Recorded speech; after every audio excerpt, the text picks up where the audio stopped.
So we get asked all the time, why does Food City have dietitians and what do they do? What's your response? I think I really like to engage people with, we want to be a resource for all of the communities where food cities are located to help people navigate their health.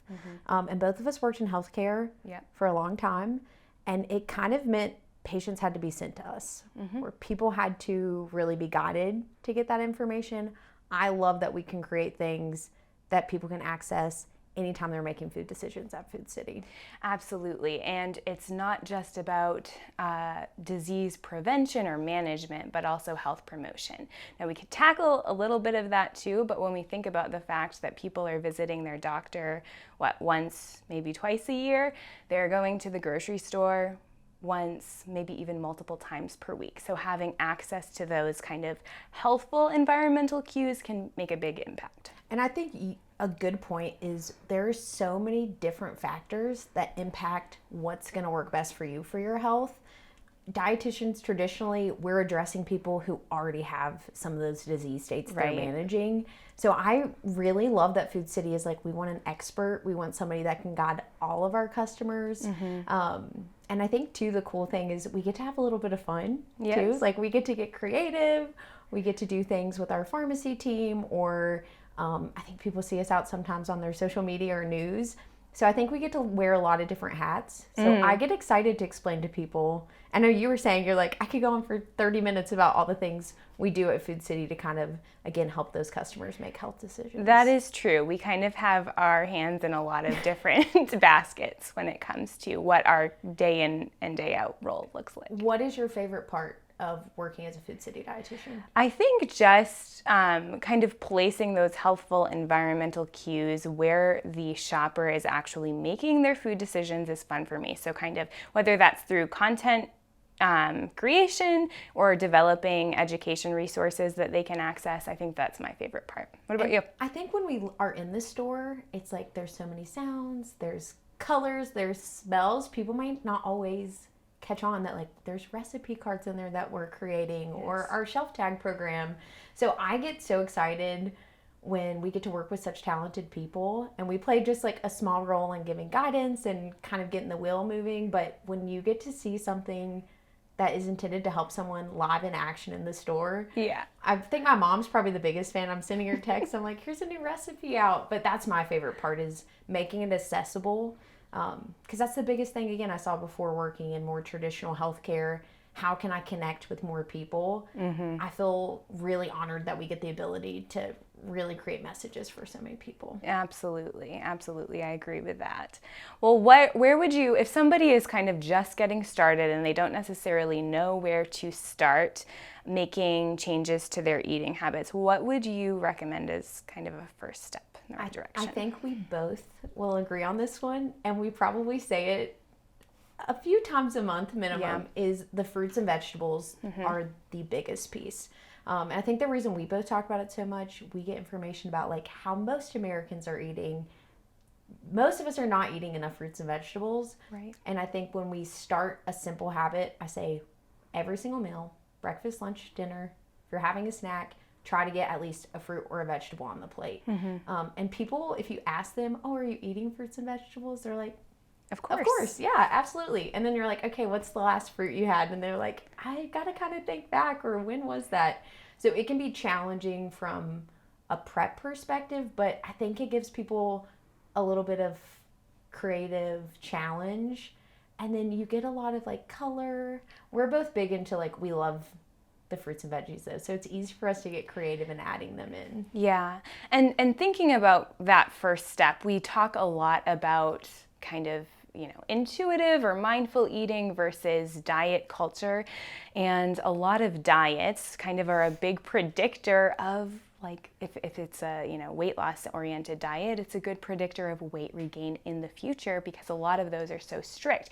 However, having some sort of structure can be really, really helpful. So I think even having something like including a fruit or vegetable at every single meal, and then you have flexibility in what you can plug in there. You have flexibility in what you're going to build your meals around and eat outside of that, but there's a good starting place that this is a good step in the right direction. Where's my fruit? Where's my vegetable? It could be a fruit with breakfast, vegetable with lunch and dinner, and there's a little bit of flexibility there. And I think you brought up something that people will ask you, like, will you make me a meal plan? Or like, what should I do?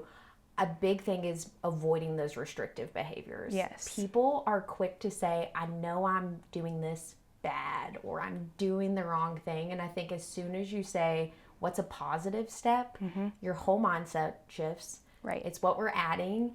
I think sometimes people want us to give more difficult things, like you can't eat this or you can't eat that. But a lot of our messaging is, hey, what else can you add? Or what's that, again, positive behavior enforcement. So you're exactly right. Most dietitians, we don't want you on that restrictive diet. Right. We want you enjoying the foods you're eating. And ultimately, even if, forget about the fact that they're not usually very sustainable. You can't eat that way for a very long time, but it can be also very disempowering. Like you mentioned, maybe you get off track and you automatically think, I'm not eating right or I'm eating bad. But an empowering message is, here's guidance, kind of stay roughly within this range. There are some certain principles that you can follow with each meal, having some meal regularity, but ultimately you're in charge of your food decisions. Yes. And there's a lot of flexibility and that you you can don't take have to in there. do the Monday reset, where people are like, I didn't follow my diet this week, so I'll just restart next week. Today's Thursday, you can Yes. start today. Yes, you can exactly. start with your next food decision. Exactly. I think that's so smart. And I think sometimes think about the ease of eating well, which of course we have a lot of education. We've been doing this a long time, so we both intuitively know how to get more fruits and vegetables on our Right. plate. What is one of your favorite hacks or your favorite ways to make it easier to eat fruits and vegetables? My answer has actually changed because we were talking about this a little bit before. I had kind of predetermined what I was going to say, but I've changed my mind. I like, in the winter months, blending vegetables into soups. That is a great way to get more in, especially the ones that I maybe don't necessarily like on their own for texture reasons. So summer squash and zucchini, a lot of people love them roasted on the grill, which is great. If you love that, do that. But I love blending them into soups, either in a blender or if you have kind of an immersion blender, that's perfect too. Yeah, and family meals, what I love about that too, another hack, we talk about cooking large portions, especially if you test a recipe and you're like, my kids eat it.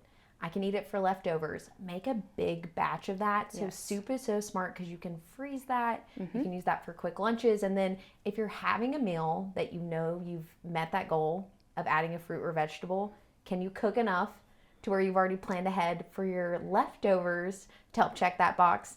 I think it's like you're giving yourself a pat on the back of like, I've predetermined my next good decision, which is great. Yes, yeah, absolutely. Well, what's your favorite tip? Ooh, favorite How tip. do you sneak in more? I always remind people fruit is the original fast food. And you can use that term. I think it's kind of catchy to remember, but fruit is really easy on the go. That's right true. now, floating around in my purse, I have both an apple and an orange. So when I know I need something quick and easy, one, they make me feel good when I eat them. I'm like, oh, I'm hungry right now. I'm thinking about food. I always have something like that.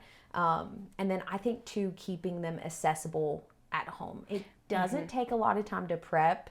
It's just prioritizing.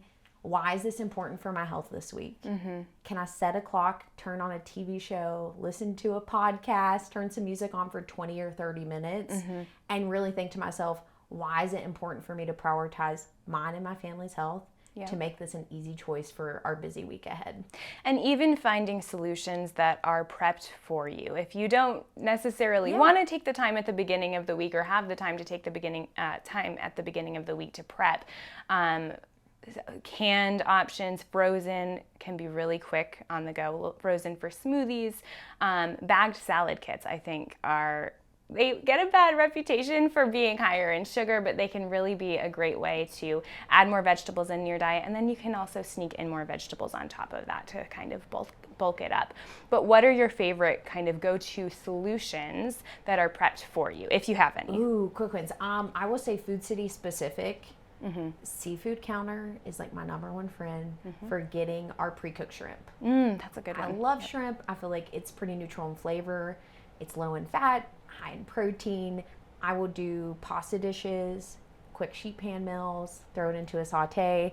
I'm eating that at least once a week when I'm like, I don't want to cook tonight, or I'm short on time, and everyone in my family looks forward to it. Like I come home with cooked shrimp and they're like, oh, like we're gonna have a good meal tonight, and I'm happy that I didn't have to do a lot to make it happen. Yeah, I think that would be my answer, but I recently discovered I have a shrimp allergy, so that's no longer a go-to for me, unfortunately. So what's your non-shrimp alternative for saving time? So again, it's a winter vegetable. Winter vegetables can be tough, I think. In the summer months, we kind of want to eat healthier, I think, and lots of color, but I hate peeling and cutting butternut squash. It is such a hassle, so I would probably never eat it if it wasn't for prepped and ready to go. So I like the shortcuts, soup starters especially, because those are kind of your dense vegetables that are hard to cut. I like the grillers too. And then kind of some of the shortcuts meals, and rotisserie chicken is great for a week on the run, even after you've done your midweek grocery shopping haul. If I don't feel like cooking when I get home, it's a good thing to build your meal around, and you can use it for leftovers in soup or on salads. Yes, chicken salad is my favorite Yep. thing. I swear I'm like, even if I like cook the chicken myself, there's something that just hits different about having that rotisserie chicken featured in there. It tastes so good too. And I can't do that at home. I'm right. like, I cannot roast How this do chicken they at make home this? the same And way. it's very homey, but at the same time, I couldn't make it at home. And I think too, lots of times people feel like if it is too easy, Yeah, then we it must question not be like, healthy. Exactly. Yeah. So I think it's a fine balance to be like good, better, best. Yeah. Like yes, there could have been something that I could have made it from scratch or done this, but the sustainability factor comes in. So finding those quick things, again, that taste good, make it easy for you. I think that's what we really want to coach people on. Right. That's how you make long-term health solutions fit into your lifestyle. Absolutely. And I think even relying on those quick solutions is great, but also one of the biggest things that I recommend is having some sort of plan in place for your meals, no matter what that is. It could be pizza, but just the act of writing it down is going to help you to, again, with that flexible structure, you are sticking to some sort of plan. So pizza, if it's a rotisserie chicken, that is fine, but you kind of know what you're going to have, and you can make more empowered decisions when you're doing that. You're not scrambling and then kind of reaching for whatever's in your cupboard. And I think when we give ourselves permission, like one, you look forward to it, and then I think the other thing is that by creating a little bit of wiggle room in your plan, we talk about flexible planning a lot, it's nice because it doesn't feel like you're sticking to something so rigid that you're like, when can I eat pizza again, or when can I have a fried food that I'm saying is off limits. I think that is so smart because you can put on the family calendar. It's already built in. It's already accounted built for. in. Yes, yeah. And then again, you're kind of like, I can take a night off, make something easy. You could still sneak in a vegetable or fruit if you wanted to, or you could say, hey, I at least made a thought process about what I was eating, and that in itself is a positive behavior change. Right, Yes. right. It wasn't made out of panic and desperation, and I'm so hungry, so I'm definitely not going to reach for celery and carrot sticks at this point and then just reaching for pizza because it's the only option that kind of. And we sounds don't good do to that me. either. I mentioned the fruit. We both definitely are not perfect eaters or perfect people, No. and there's things we talk about that I'm like, oh man, this habit I've started that I have to rethink. What is one, and this might be a bit controversial, but what is one fad or health thing that we hear from customers that you just sometimes want to be like, oh goodness, like please don't do this, or I just wish this would go away? There are definitely quite a few of them, I think, but one recent one that has been cropping up, of course, I've heard a lot about the carnivore diet, but really it's any diet that kind of eliminates a specific food or food group or multiple food groups for a reason that isn't necessarily medical, that wouldn't necessitate you following or eliminating certain food groups. Yeah, I agree with the carnivore diet. I just worry so much about people's gut health with that. I'm like, oh goodness, Your how's digestion. your belly feeling? Yes. Yeah. I want to just check in on them. But I think the thing that we try to do too is an open space where we're not going to correct people or tell them that they're wrong, but we encourage them to say, if you explore this for a period of time, think about, is it something you could keep doing every single day for the rest of your life? If the answer is no, maybe it's going to work short term. But what's your plan going to be when you've reached the end of this period, you're going to do it for 4 to 6 weeks. Where are we going next? That is such a good point, because I think there is a lot of controversy around following any type of diet, and we often do say, can you sustain this for the rest of your life? But that's the key. Maybe you can't sustain it for the rest of your life. Maybe this is a tool that you're going to use for the next few months to get you where you want to go, and then what's your transition plan? What's your kind of jumping off plan? It can't be kind of heading back to where you were before. Yes. Right? Because you wanted to make those changes and you want them to last. So there has to be a transition. And this is another question. What do you think is a misconception people have about dietitians? Of course, you always hear the food police. But I then guess. I think there are two. There's like opposite ends of the pendulum. One is that we're the food police. One is that we don't necessarily care about healthy eating at all, and that we just kind of say all foods fit all the time, and don't necessarily provide any guidance or have any opinions about what you should or should not eat. That's right, yeah. So yeah, I think we're hopefully in the middle there. We try to strike a good balance of, yes, flexibility, yes, mindful eating and empowered choices, but also finding more nutrient-dense choices that are going to make you feel better. Yeah, and I think we both genuinely, maybe to a fault sometimes, share things that like we truly love eating, or we're like, this is something that's met a need in my life, and trying to think about how it fits into our customers or what they would maybe be trying to kind of find from flavor profiles that are kind of trending, or food choices that people are kind of into. I think we kind of try to fit that in, but I love it. Our first week with Food City, obviously there's a lot of food here. Like, you go to our stores, there's a lot of food options. We both ate a donut, and I think it just like shocked everyone that the dietitians were eating donuts. And I'm so glad that we started off on that first impression with everyone to know, hey, these. And we heard about that for a little we while. We did. We might still be. It wasn't just a one and done thing. It's okay. But I think. But on the other hand, you definitely provide balance, because I think you introduce people to vegetable nachos. Yes. And on the other hand, you got a little bit of flack for that, but then everyone liked them, right? It took off, yeah. We have some healthy skepticism, and I will say sometimes I've tried some things. We make things to do recipe shots or things, and people are like, am I going to like this? But I love that we have the opportunity to let people try things that we work with, and they're like our biggest champions in terms of coming back and saying, can I have that recipe? Or I never would have tried this before. So I think we're starting at the ground level. We're like, if we can get our Food City coworkers trying out these recipes, they're going to be our biggest cheerleaders for kind of, I think, keeping the momentum going. Absolutely. Yes, you're so right about that. What is your favorite recipe that we have kind of tested out? That's a really good one. We've tried so many. I think your sheet pan berry pancakes kind of blew my mind, actually. So I really love Kodiak cakes. They're high protein, so that's a great option. And then I think the salmon grain bowl, I can't remember. It was like a teriyaki salmon bowl. I think that was great. Yes, and these, when we are making these recipes, we're thinking about quick meals. We call them dish and a dash. Our whole goal is, we know customers want things that are a combination of shelf stable and fresh. Yep. And they want to just intuitively say, if I pick up these items, it's not a long recipe. It's something that's going to hit hopefully a few food groups we've mentioned. Yeah. And then you can build that into your rotation. So we both tend to love kind of similar flavor profiles. So when we're working on these together, we have to kind of take a step back and be like, how many Asian salads can we recommend to people? Asian, Indian cuisine, yes. Although curries. I'm not a huge fan of spice, but I do love a lot of Asian kind of flavor we're not profiles. against Southern cooking, although you're kind of newer to Southern cuisine, I right? am. I'm from New England, and so understanding kind of the preferred, type style of eating is something unique to kind of moving to any region, of course. But I came from probably a more meat and potatoes family, so still very basic eating. My mom was a very creative cook too, though, so she would definitely venture outside of the box there. But yes, it has been a little bit of a learning curve. I think we've had some fun, though, because there's times that, full transparency, Nicole will have to be like, what is this food, girl? That like, is true. What are you all? And she's like, oh, I know the food, but Why are you all calling? One was like a salad, a Jello salad. Oh, yeah, I know. We do love to use salad for a lot of diverse things that maybe don't feature a green vegetable at all. And that's Yes. okay. You know what? Salad, it's a fluid definition for sure. And definitely Jello being one of those components.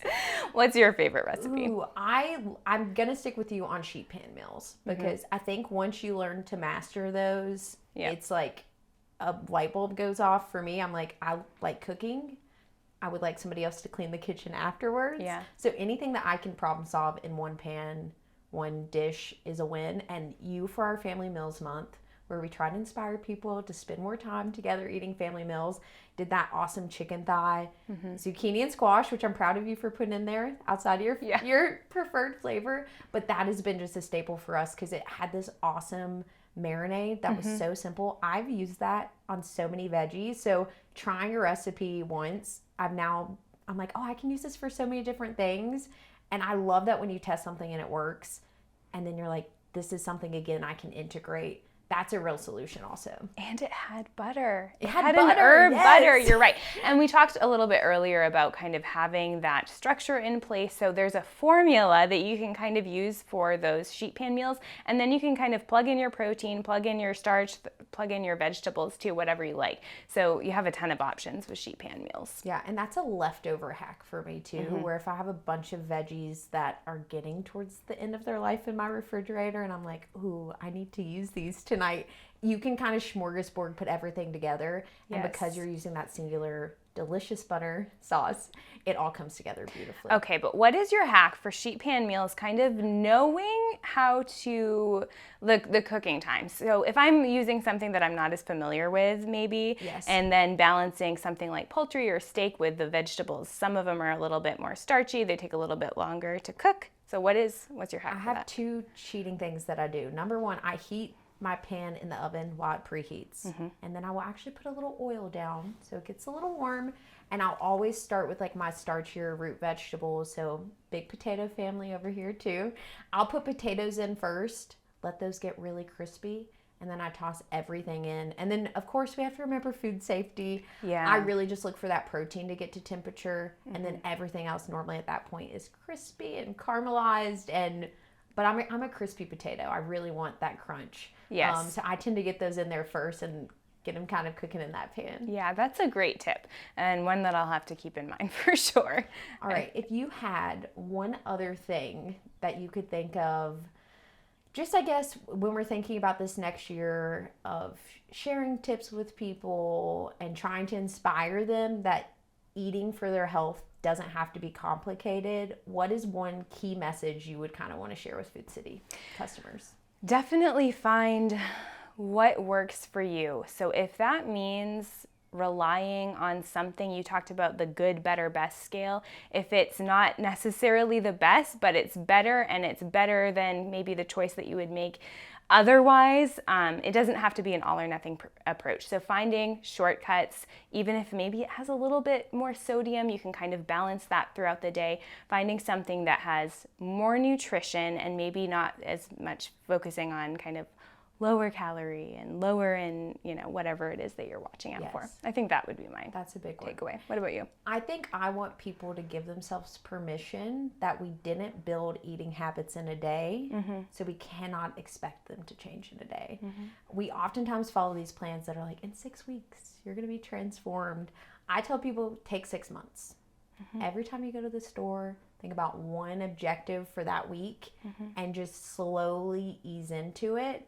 Because it's almost like that butterfly metamorphosis, kind of thinking about it, but it feels like you're not growing or you're not moving, but all of a sudden you turn around and, like you're saying, you think about where you've come from. It might not match up with what we see on social media or influencers, but you defining your health journey is how, again, we've said it so many times today, but that sustainability piece. So give permission that you don't have to fix it all in a day, and take a few months to really think about what is going to work for you. And of course, we have Food City Dietitians here every day to kind of help provide that insight.